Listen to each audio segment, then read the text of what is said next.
Hey everybody, we're just going to jump right in here and I'm going to start talking about done for you versus do it yourself.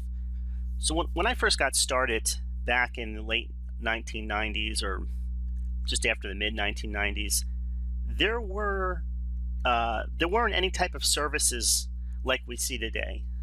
For example, if I go to upwork.com and let's say I wanted to design a logo, it's as easy as, well, first you have to set up an account, but it's as easy as just typing in what you're looking for and then reviewing the different designers that are available. If I wanted to create an app,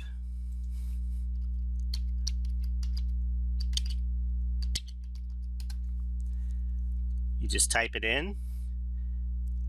Okay, and here we see full stack web developer. Tells you about how many hours they logged in. Now, here's an interesting thing.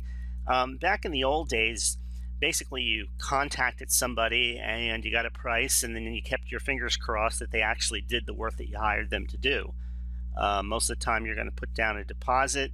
But you see, with sites like Upwork, everything has changed. They're basically a middleman between you and the freelancer, and it's really a win-win situation because it enables you to work with the confidence that you're not going to pay the money if the job isn't done. You don't have to worry about getting ripped off, and Upwork handles the things from the back end to make sure that, for example, if this person is charging $60 an hour, then they're not going to be able to say they worked 5 hours when they only worked 30 minutes because they're going to log into Upwork and it's going to time how much time they're actually putting in to the project. So now contrast this to what I just said earlier. When I first started out, I learned to just I became a do-it-yourselfer.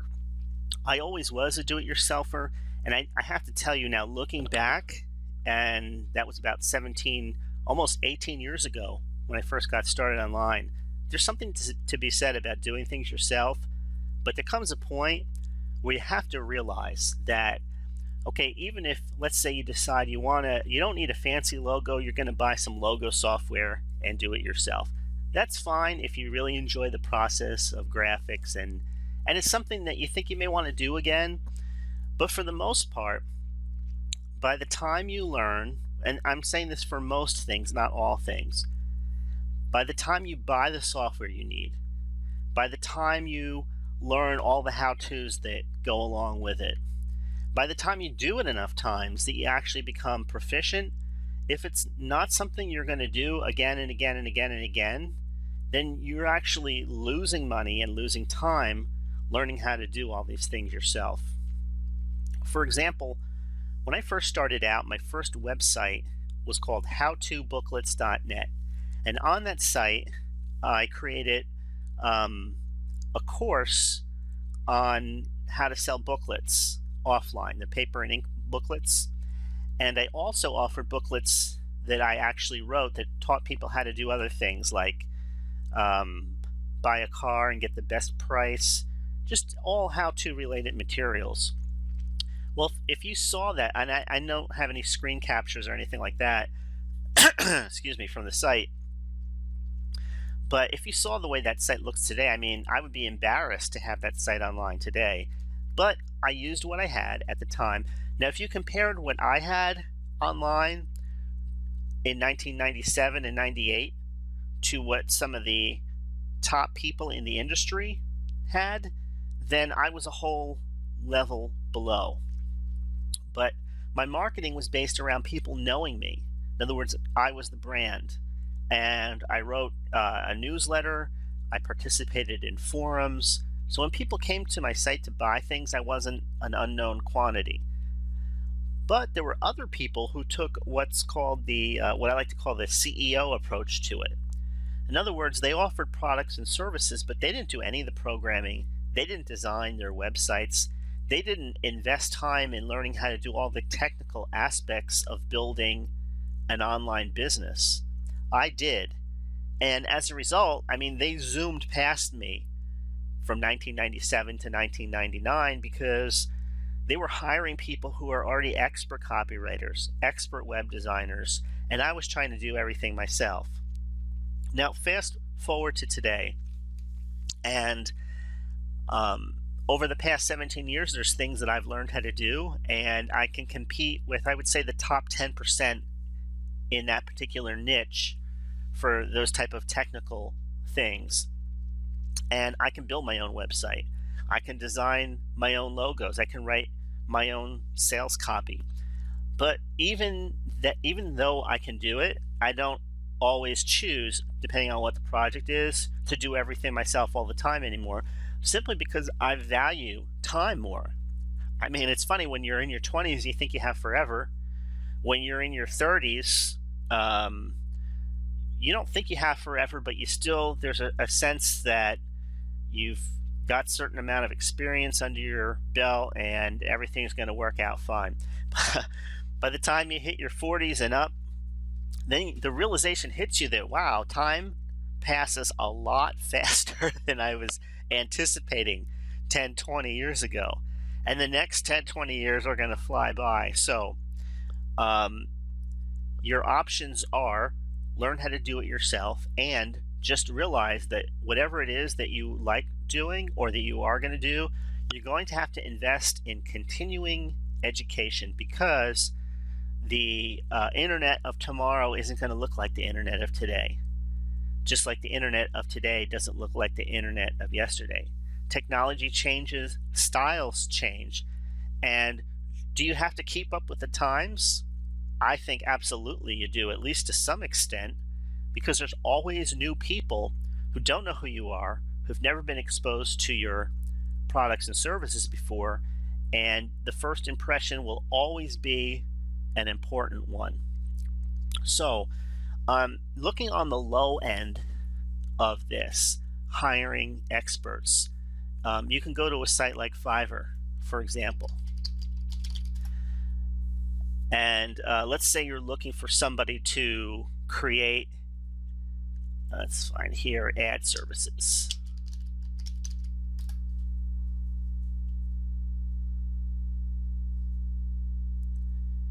Okay, what do we have? Actually, I saw something on the cover. Let's see if I can get back to that again.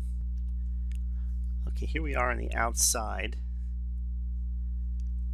So I think it was under Start an Online Shop. Let's see. Okay, so here's the whole process.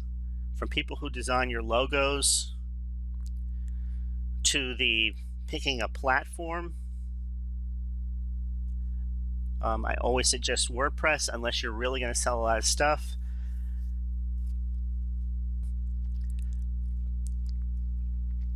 Product photography. Okay. Here's the example I saw before. Here's a featured seller and called Pro Writer. It says, I will write your ad or content. I write ads, top rated seller. So if you click on this, okay, this person has a rating of 4.9, 2,231 buyer reviews. They've got 16 orders in the queue. All right, and then you read here, Pro Writer with 20 years experience. Okay, so what are the chances that you're going to write an ad that's better than somebody who has 20 years experience? Probably not a whole lot, unless you're like a wonder boy or Wonder Woman and you just have the knack. And if that's the case, there's another area that you don't have it in. Maybe it's website design or something like that. But the point is, if you go here, you see the basic gig quality is only $5. If you need it in a hurry, you can spend an extra $20. Okay. Here, expand your ad 100 words. So let's say you decide I want to do that, but I don't need it that fast. So that would be $15. If you need it longer than that, I mean, here we see I'll write longer copy, $40. This usually costs hundreds of dollars. And if you're not sure whether this is the right person, the right fit for you or not, you just start out with the basics. And if you like what that person does, then you go back and you use them again and again and again and again, and they become a subcontractor for you. So where else are you going to get ads, professionally written ads, Um, Even the five, like I said, the basic $5 one um, is probably better than what you could do. And here it says 50 word classified ad. So whether you're going to use that for your website or a direct mailing or a sales letter on your site, whatever you're going to use it for, um, the options are do it yourself or pay somebody like this to do it. You see, a lot of times people, they have a bootstrapping mentality that you have to do everything yourself, but they don't realize that there is a vast pool of talent out there. Now, you can find people like this on Fiverr. You can also go to sites like Upwork. Upwork.com used to be elance.com and odesk.com. Those two combined together, and then eventually they became Upwork. So let's say I want to have a app created.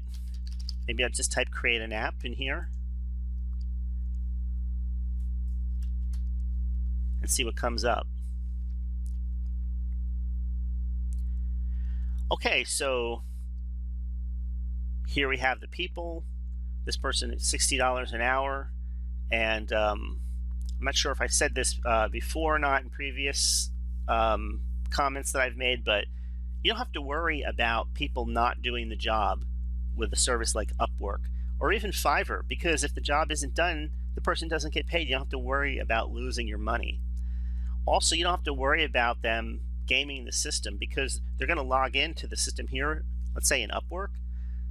So you're not going to get charged for 5 hours if the person only worked 30 minutes, okay? Because the actual system keeps track of everything for you. Here we see SAS, that's Software as a Service Architect. This is somebody who can actually create a site that, and this is becoming more popular. You sell a service and it's cloud-based. So let's say you have a logo creator service. I'm just picking something off the top of my head. Somebody like this can actually create that, where you have a website and people log in and they get a certain service. I don't want to keep going down the logo road, but I'm just thinking in terms of graphics. They have services online where you can create ebooks, cover art. They have, of course, autoresponder services that would come under this SaaS architecture. People, whatever type of service that you see online, landing page services, again, that's a software as a service. You can find somebody to create that for you on a site like this. So other times, if you already have a list of people, or you've been doing this for a while and you're trying to reinvent what you're doing online, you can actually partner with somebody like this, where they will do the work and then they get in return part of the profits. I've done that myself, where I found people online. I was in certain niches and I said, you know, I have a list in this niche and you have this service. Why don't we come together and you take 50% and I'll take 50%. So you probably have to be online for a while and connecting with people before you feel comfortable doing like that. I'm just throwing that out there because it's an idea. Here's somebody who's a game developer. Now think about that. Are you really going to learn how to be a game developer? Or some people might download that software. They have different types of software where you can make your own games. And that's fine if you're, you know, in your 20s and you have hours to burn and you want to learn how to do it, and it's something you're going to do potentially for years to come. But if not, then what you're going to do is you're going to produce something that's not as good as everything else out there, or something that really can't compete, because the software that you're going to create doesn't have all the bells and the whistles. So, and this is the difference, again, between being a do-it-yourselfer and approaching your business the way a business owner or CEO would, right? Because if you're going to run a business instead of just work in it, if you're really going to run it and have time to market, have time to connect with people, then when you're out there, and what I mean by out there, whether you're spending time on social media or whether you're out networking in your own hometown, or whether you're writing emails, connecting to people who are in your own hometown or in other places that in the world that you've connected with, maybe through social media or online forums, you need to have people like this working behind the scenes, actually doing the work that you're selling, right? Here's a direct response copywriter. This person charges quite a bit, 200 an hour, but she may be worth every penny and more. You don't know. The thing is, you have to jump in and you have to test, and can't be afraid to test, because again, there's only so many hours in the day and you can only do so much of the work yourself. Now for me, I've gone through all of this for going on, before you know it, in a few years it'll be 2 decades. So I have experience doing it. And I know all of the questions that may be going through your mind as you approach this. You may think, well, what if I pick the wrong person? Well, just think, if you're a business owner, there's going to be times that you're going to hire somebody and they're not going to work out and you're going to wind up firing them. It's no different with this type of business than any other business. Oh, what if I don't get my money's worth? Well, again, start out small. You don't have to create a online service or offer 20 different products. For example, I have an offline business that offers website developments, landing page creation, email marketing services, landing page services, but I started out just offering website development. And with that one service, I began hiring people. I actually knew, because of my past experience, how to do a lot of the work myself. But then there was a lot of technical things and the internet was changing. So I began hiring WordPress experts, and I found one person that worked really well. We worked really well together, and then he recommended a designer to me, and that person was great. And so everything started to grow from that point. And I had the peace of mind that if something went wrong, I had experts behind me that could fix things. I didn't have to worry about dropping what I was doing. And again, that's the difference between working in a business and working at the business. The difference between being a do-it-yourselfer or having a team of people that do it for you. You may think, well, you know, I want every dime possible. And I totally understand that also, because if you're broke or you're barely getting by, every dollar that comes in is an important one.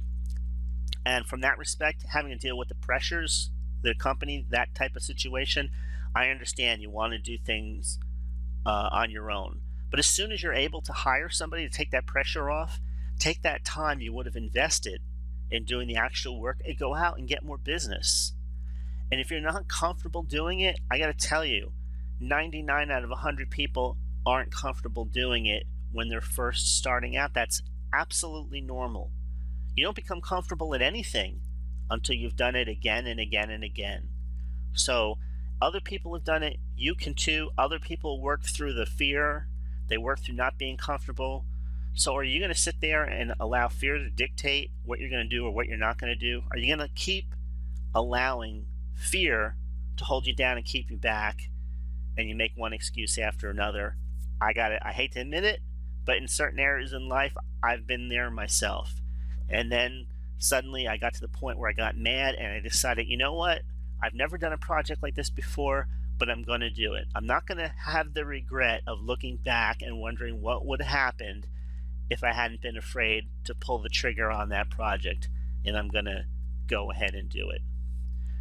Okay, so that's it for this video. See you again next week. I hope you got something out of this. If you have any questions, feel free to leave them in the comment box below. Thanks for listening.